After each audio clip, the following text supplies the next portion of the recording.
Wala patay na dunggan sa history sa human being nga dunay hari nga natao nga ang laing mga hari muadto aron muluhod.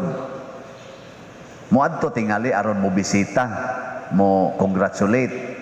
Pero muluhod kay musimba, pasabot, muampo niya, murag wa paano? Nanamoy nadunggan.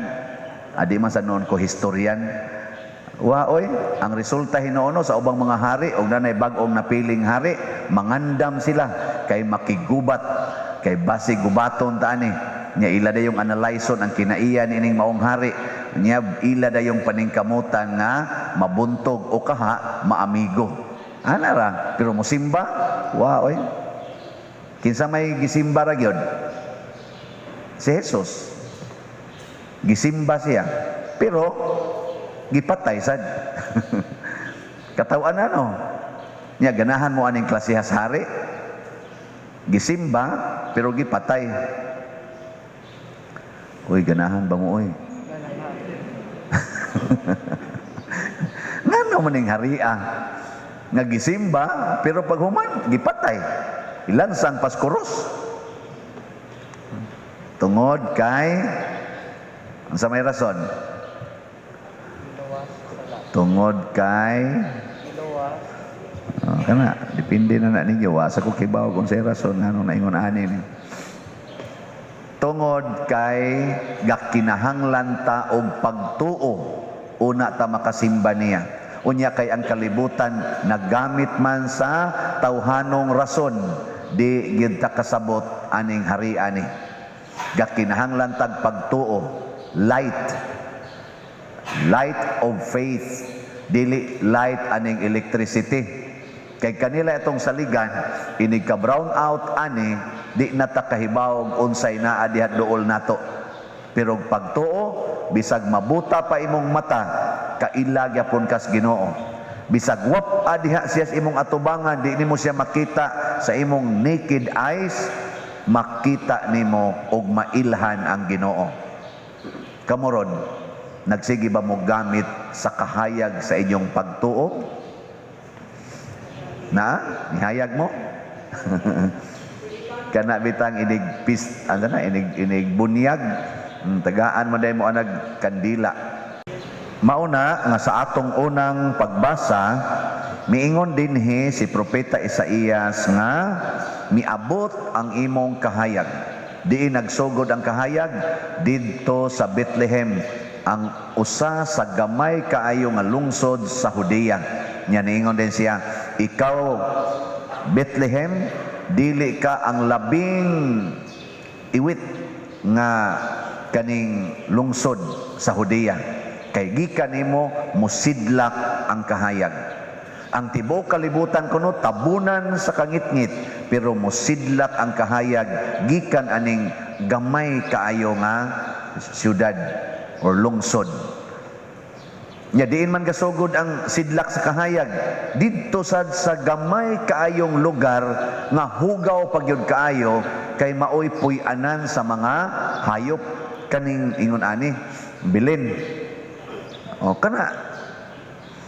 So ang Ginoo di ay ang iyang kahayag diha niya gisugod pagpasidlak sa labing ubos o labing kabos na kahintang.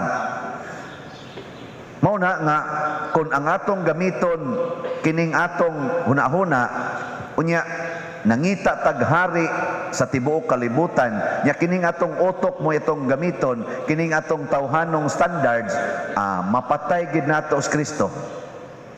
Mapatay gyud. Na siya. May karon ka mo. Kusog ba mong mutahod ni Kristo isip hari?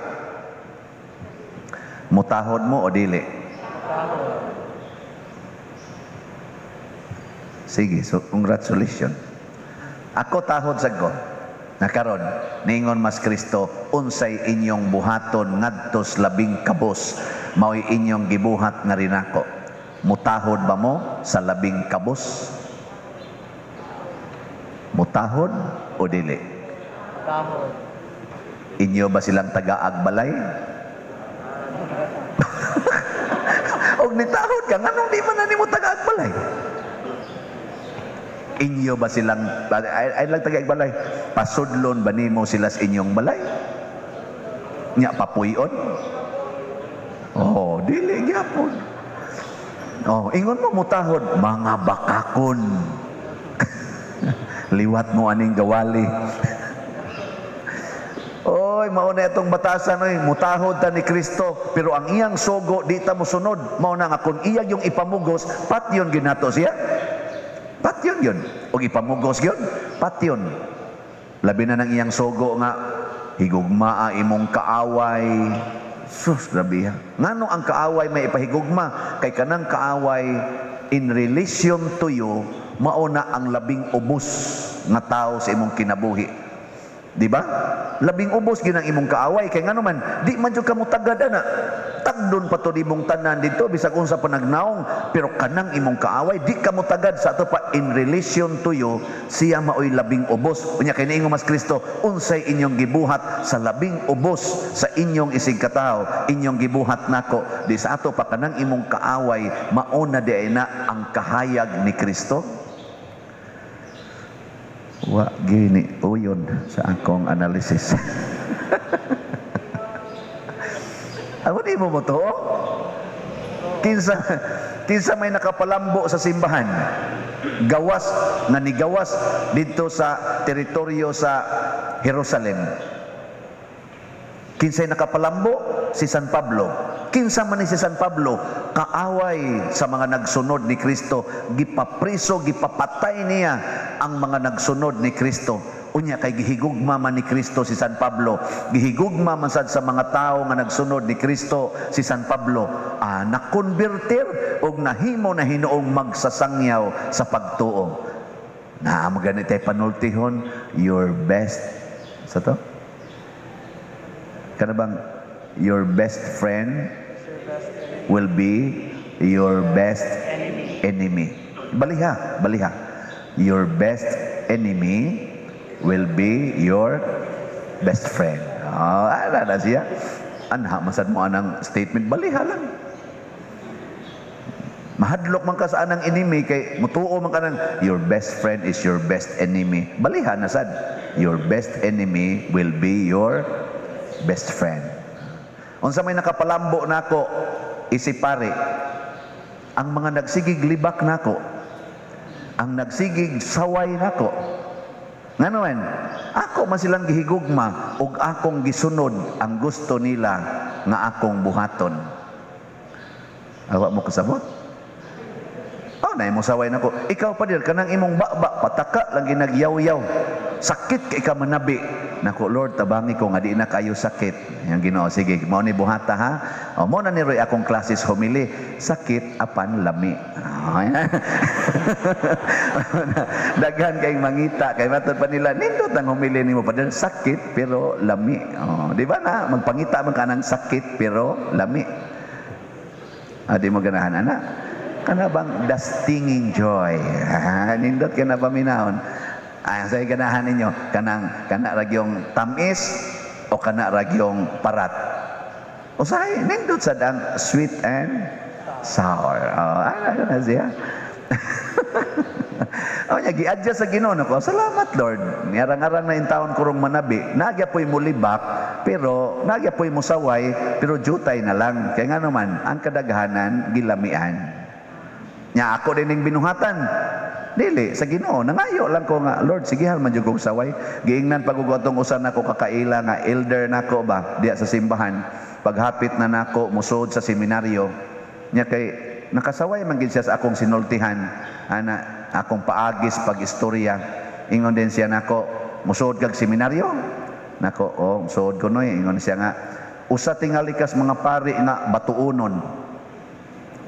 Kay kanang imong sinultihan, kanang imong kuan murag wa kay respeto, nga insultador kay kastanan, batuon jud anas parishioners. Kinsa may mo nagbaton nyo din hiron? Naa? Sige, testing Mudritso kog biya ninyo din bahala na mo din bato mo diya. Pero ning padayon ko, Og tinuod gisaway gyud ko. Dito ko seminaryo, ingnon ko sa ako mga kauban kay kanila lagi pagkayaw-yawan gyud na mura kunuhay kog sakto kayo ba nya mga saba gyud.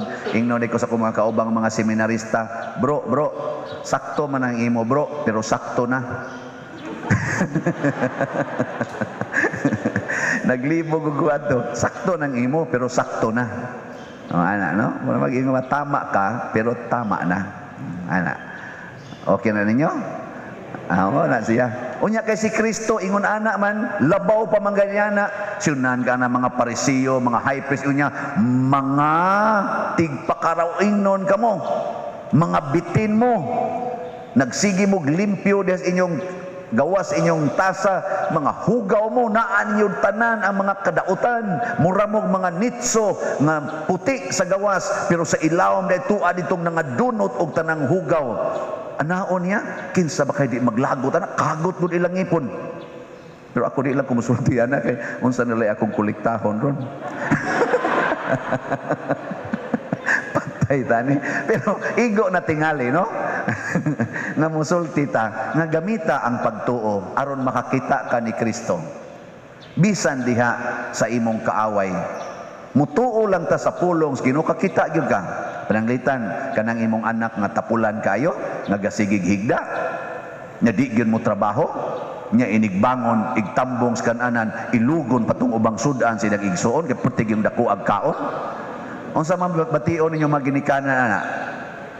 Malipay mo, magyaw-yaw mo kamu gadako lang ng ika gadako lang ng kaon di pa di mo kamtabang dako pa jud kay kaon anaon ani mo pero gamita ang matas pagtuo di ba makakita jud ka nga sus kani ding anaka mao gini labing ubos sa ako mga anak kay ugwa mi patay gini kay di ka mo mulungan so ato gining atimanon o mo na inyo jud ang atimanon kay labing ubos ko na ni adini si Kristo mo na inig pukaw nimo Lord bago na Lord. Isa nga no, nganong ga Lord magkanako ma ingon mas Kristo do nga naa siya sa labing ubos nga ika magi labing ubos ali na Lord tambong na dire kaon din nga to sa dako ag kaong Lord thanks be to God kay ganahan gis Lord sa akong giloto na ana nya eskwela dayon siya pag uli siya Lord kumusta mang result siya hagbong ko man siya bugua din ning Lord pero di ka masuko niya kay nga naman si Lord pa na. Di ba? Anya, mag-uol pa ka. Di na. Magsige pa kagyaw-yaw. Di na sad. Malipayon ka. Yes. Og mauna ang kahayag ni Kristo. Naghatag og kalipay sa mga tao. Mao to katong tulo ka hari. Paglakaw nila, nag-awit sila kalipay. Ang mga magbalantay sa karnero, pagkakita nila sa Ginoo nga naghigda atong hugaw kaing pasungan, nag-awit sila sa kalipay. Kamo sa doon, nanimba mo dinhi, kakita gani mo Ginoo, inig-uli ninyo, mag-awit-awit mo kalipay, mura mo mga buang atong manguli. Magsigi kag katawa nga wa kay kauban. Mabuang ka, kay ang kalipay nga Dios nun makabuang. Manindog na ta mga nangabuang.